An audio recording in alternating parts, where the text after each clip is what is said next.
এনেকৈ গৈ ওপৰি গৈ বঙালমৰাদি ওলাবগৈ সেইটো ৰাস্তা এনেকৈ ফ্লাইঅভাৰ হ'ব তলত ধৰক। হেল্ল' বন্ধুসকল, আপোনালোকৰ কি খবৰ? মোৰ ভালেই। মই আজি আহিলোঁ লখিমপুৰ বিহপুৰীয়া ধুনাগুৰি। ইয়াত এটা প্ৰজেক্ট চলি আছে, ব্ৰিজ এখন, নদীখনৰ ব্ৰিজ এখন চলি আছে। নদীখন বহুত ডাঙৰ, যোনখন নদী আছিলে আপোনাৰ সোৱণশিৰি নদী, তাৰে প্ৰজেক্ট চলি আছে। এই নদীখন দলং বনাই আছে, বঙালমৰাৰ পৰা আহি আছে সেইখন ৰাস্তাই। বঙালমৰা দি আহি এই দলংখন মানে ধুনাগুৰি হৈ আপোনাৰ মাজুলী চেলেক চাপৰিত পৰিব। আপোনালোকে চাই থাকক, মই দেখাই আছোঁ। সেইফালে চাওক, সেয়া সিফালেদি কোঠা চোঠা আৰম্ভ হ'ল, ৰেলিং এটা দি দিছে। ইয়াতে মই বাহিৰলৈ অলপ ওলাই আহিছোঁ, ইয়াৰ পৰা আপোনালোকক দেখাই আছোঁ, অলপ চাই লওক। ধুনাগুৰিৰ এজন মোৰ বন্ধু লগত আহিছে, তেখেতে বিষয়বিলাক অলপ মোক বুজাই কৈ আছে। দলংখন ক'ৰ পৰা কেনেকৈ লাগিব, ক'ত কেনেকৈ বনাইছে কৈ আছে। চাওক, এফালৰ পৰা এনেকৈ লাগি আছে। আমি ৰাতিপুৱা আহিলোঁ, বেলি ওলাইছেহে মানে প্ৰজেক্টটো চাবৰ কাৰণে ৰাতিপুৱা ওলাই আহিলোঁ আমি। এইফালে চাওক,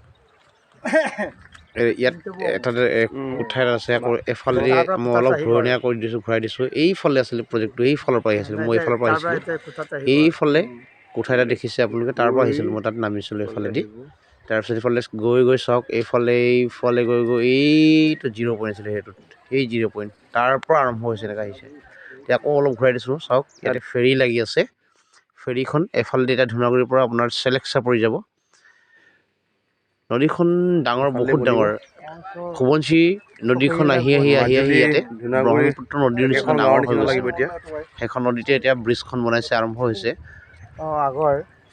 আৰু ব্ৰহ্মপুত্ৰ নদীখনৰ নিচিনাকৈ এটা দলং বনাইছে। সেইখন নদী দলংখন বনোৱাৰ পিছত আপোনাৰ হেৰি হ'ব, এই মাজুলী আৰু ধুনাগুৰি লখিমপুৰ মানে একেখন গাঁৱৰ নিচিনা হ'ব, ওচৰতে।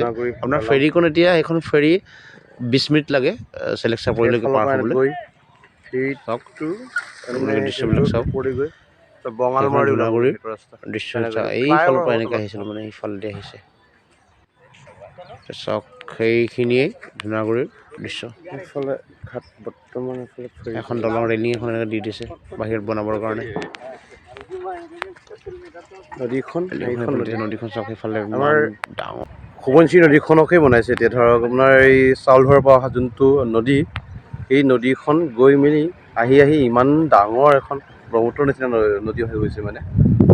সেইখনেহে এতিয়া দলং বনাইছে, বহুত দীঘলকৈ হ'ব দলংখনো। এয়া ধুনাগুৰিৰ পৰা আপোনাৰ হেৰিত লাগিবগৈ, এই চেলেক চাপৰি। ধুনাগুৰিটো চেলেক চাপৰিত মানে লাগিবগৈ, ইটো পাৰত হ'ব চেলেক চাপৰি। ধুনাগুৰিৰ দৃশ্যহে, ধুনাগুৰি গাঁওখনত মাজেদি গৈ এনেকৈ আহিছে, আহি দলংখন এনেকৈ যাব। Thank you, bye by.